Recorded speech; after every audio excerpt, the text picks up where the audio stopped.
Okay, so you're here again with us, ready for another deep dive. And today, we're going to look at something that, I've been seeing everywhere I look online lately. Mm. The pillow method. Oh, yeah. Have you heard about this? Yeah, I've seen it floating around, definitely. So it's basically, you take like a desire, a goal, an affirmation, Right. and you write it down. And then you put that piece of paper under your pillow when you sleep. Okay. And the idea is that somehow this is going to, help manifest it, right? It's interesting. So the question is, can you actually tap into your subconscious, like while you're sleeping? Right. Can this really bring your, intentions to life? Yeah. We've got some really interesting stuff here, actually. Right. A whole mix of what some are calling like ancient wisdom, and then there's like modern psychology thrown in there too. Okay. And then we've even got like some pretty wild real world stories. Wow. So, we're here to figure out, is there anything to this really? Yeah, for sure. I mean, the idea that you can somehow shape your waking life by messing with your subconscious while you're asleep, it's pretty captivating. Absolutely. Maybe we should start by, getting clear on exactly what this pillow method is all about. Yeah, let's break it down. Right. So the source material lays out 4 steps. Right. First one, pretty straightforward. Yeah. You take your desire, that goal, that affirmation, whatever it is, Right. and you get it down on paper. Makes sense. Then step 2, you take this little note and you tuck it under your pillow before you go to sleep. Okay. Step 3, this is where it gets a little more, I guess, involved. Mm-mm. You have to actively picture what you want, like it's already happened. Oh, I see. Really get into it, that feeling, that reality, seeing it all playing out. Visualize it. Yeah, exactly. And then the last part, step 4, is all about falling asleep, holding on to that belief. Belief. Yeah, like it's going to happen, and feeling grateful too, like it's already done. So the idea, as I'm understanding it from the source, is that when we're asleep, our subconscious is like wide open. Hmm. And what we focus on right before we drift off can really impact like our experiences. I see. And there's this one line in the source that really jumped out at me. They say, and I quote, "This is not magic. It's neuroscience." So hold on. They're claiming this is backed by science. That's what they're saying. It's a pretty bold claim. I mean, going from a note under your pillow to like actually changing things in your life, it's going to raise some eyebrows. For sure. We definitely got to dig into this whole neuroscience angle and see if it holds up. Right, exactly. So the source actually addresses that head on. Oh, they do. They actually ask the question, how can a simple piece of paper under my pillow actually manifest something in real life? Makes sense. That's what I'd want to know. And their answer is all about like 2 main things. Okay. Neuroplasticity Okay. and the RAS, The what? the Reticular Activating System. Okay, let's break those down. What are those exactly? So neuroplasticity, that's basically the brain's ability to like change and adapt, right? It forms new connections all the time. Okay, yeah, I've heard of that. And so what they're saying is if you focus on something, like really focus on it before you go to sleep every night, Uh-huh. it can kind of create those connections in your brain, make you more likely to actually believe you can achieve it. So it strengthens the pathways related to that goal. Exactly. Okay. And then the RAS, that's like a filter for our awareness. The filter. Yeah, like we're bombarded with so much information all the time. Right, all day long. And the RAS is like sorting through it all Yeah. based on, what we're already thinking about, what we believe. Interesting. So if we're constantly thinking about success, that's what it picks up on. Exactly. Okay. So they're saying if you prime your brain with like success thoughts before bed, your RAS will start to pick up on those opportunities around you that, fit with that. So like it focuses your attention on things related to success. Yeah, like if you're telling yourself, I am confident, wealthy, and successful every night, Okay. your brain's going to be looking for proof of that everywhere. So it's kind of like you're setting the parameters for what your brain searches for, right? Yeah, exactly. This is a fascinating concept. Right. But, it's not like a magic switch. Right. I was just thinking that. The RAS is affected by all sorts of stuff. Our past experiences, our deeply held beliefs. It's not just going to change overnight because you wrote something down. Right, definitely not.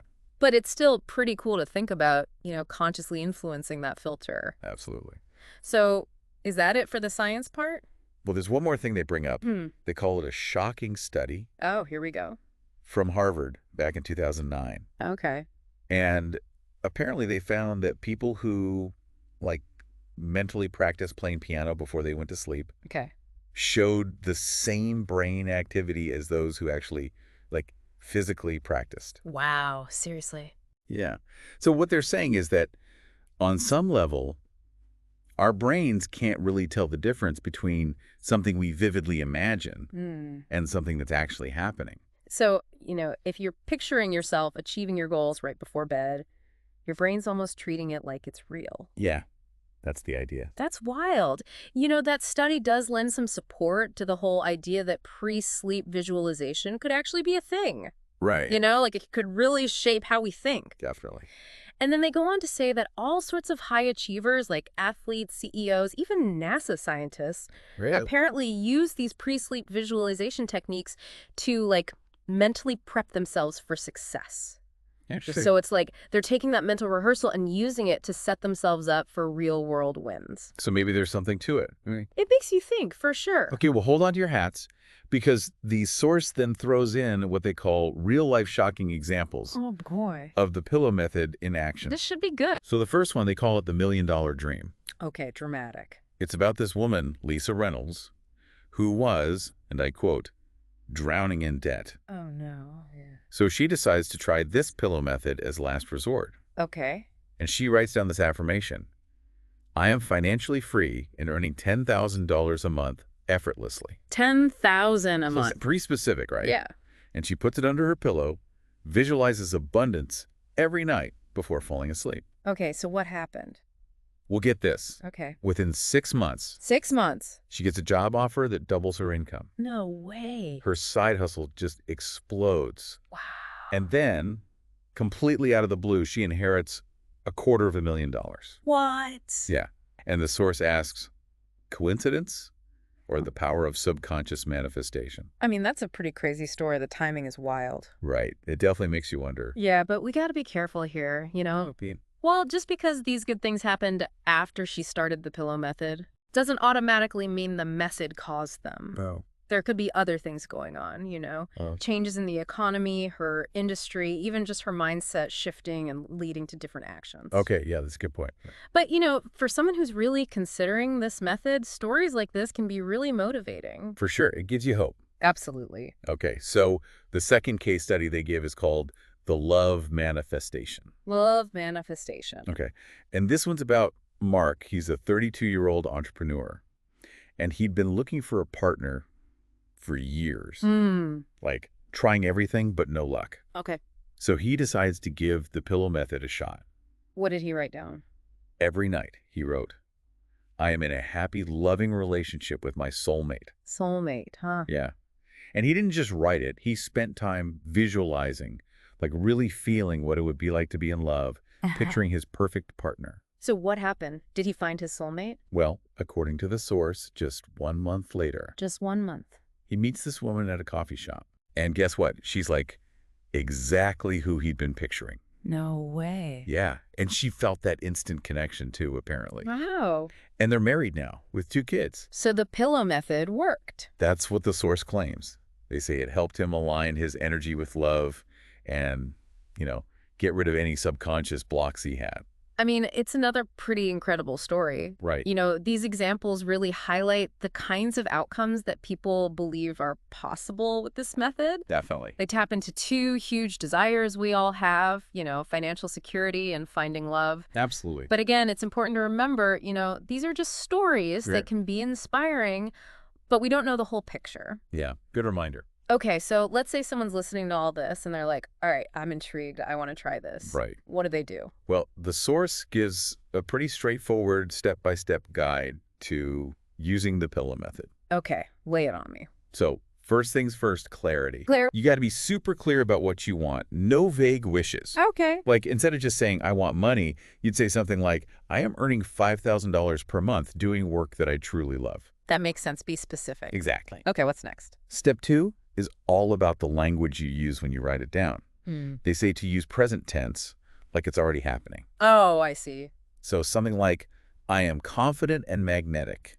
I attract wealth, love, and happiness effortlessly. So you're basically affirming it's already yours. Yeah, like it's a done deal. Okay, so you've got your clear present tense affirmation. Then what? Then, for 21 nights straight, 21 nights. you put that paper under your pillow. Okay. They don't really explain why 21 days specifically, but But it's a time frame that comes up a lot when people talk about forming habits, changing your brain. Yeah, I've heard that before. So the idea is that repetition, that consistency, it really drives the point home. Keeps that intention front and center. Exactly. Okay, so what happens during those 21 nights? Well, each night, right before you fall asleep, Uh-huh. you do some serious visualizing. Okay. Close your eyes, picture yourself living that dream, like really get into the details. And how does that work exactly? Well, remember that Harvard study? Oh, right, the piano one. Yeah. So if you're imagining it vividly, your brain's kind of processing it like it's real. Exactly. And it's not just seeing it, it's feeling it too. Feeling it. Like feeling the joy, the gratitude, all the emotions that come with achieving that goal. That makes sense. And then the last step, this one might be the hardest. Ooh. What is it? Letting go. Letting go. Yeah, like trusting that the process is working. Mm. They say don't get hung up on the when or the how. That's tough. It is, but the idea is if you're constantly obsessing, Right. it can actually create resistance. Okay. So you just got to surrender to it. Yeah, trust that it's unfolding, even if you can't see it yet. It's like surrendering control. Exactly. So those are the steps. But they also talk about some common pitfalls. Pitfalls, like what? Well, the first one is doubting the process. Doubting. Yeah, if you're constantly like, is this really going to work? Right. That doubt can actually block things. So you got to believe it to see it. Exactly. Okay. Another mistake is using negative language in your affirmations. Oh, yeah, like what? Like saying, I don't want to be broke. Right. It keeps your focus on the thing you're trying to avoid. So how should you phrase it? Focus on the positive, like, I am financially abundant. Okay, so it's all about framing it in a positive light. Yeah, Yeah. focus on what you want, not what you don't want. Makes sense. And then the last mistake is giving up too soon. Yeah, I can see that happening. It's not always instant, Right. Some people might see results quickly, but for others, it takes time. So you got to be patient. Exactly. Okay, so we've covered the steps, the mistakes to avoid, Right. but does this thing actually work? Well, that's the million-dollar question, right? Literally, in some of these cases. Uh-huh, yeah. So what the source says is, if you've struggled with manifestation before, the problem might not be manifestation itself, but those limiting beliefs we all have. Those subconscious blocks Exactly. holding us back. And they're saying the pillow method can help get around those blocks. By working directly on the subconscious. Yeah, like rewiring it while you're asleep. Interesting. And they point out that a lot of successful people, they do things like scripting, visualization, affirmations before bed. Like a pre-sleep routine. Yeah, like they're programming their minds for success. So maybe tapping into that pre-sleep state is key. Maybe so. It's when the conscious mind quiets down, Right. makes you more open to suggestion. Yeah. Fascinating. So their challenge to you, the listener, Okay. is to try the pillow method for 21 nights. 21 nights. See what happens. Put it to the test. Exactly. And they end with this really powerful statement. Your mind is more powerful than you think. It's a good reminder, for sure. Right. So, as we wrap up this deep dive into the pillow method, Yeah. we're left with that final question the source asks. What will you manifest tonight? That's a good one to think about as you drift off to sleep. It really is. And, whether you buy into the whole science of it Yeah. or you're more into the spiritual side of things, Yeah. the idea of being intentional with your thoughts before sleep, it's definitely something to consider. For sure. It makes you think about the power of our own minds. Absolutely. And how we might be shaping our reality without even realizing it. Exactly. Thanks for taking this deep dive with us. Yeah, until next time. Keep those minds open. And those pillows ready. Good one. See you later.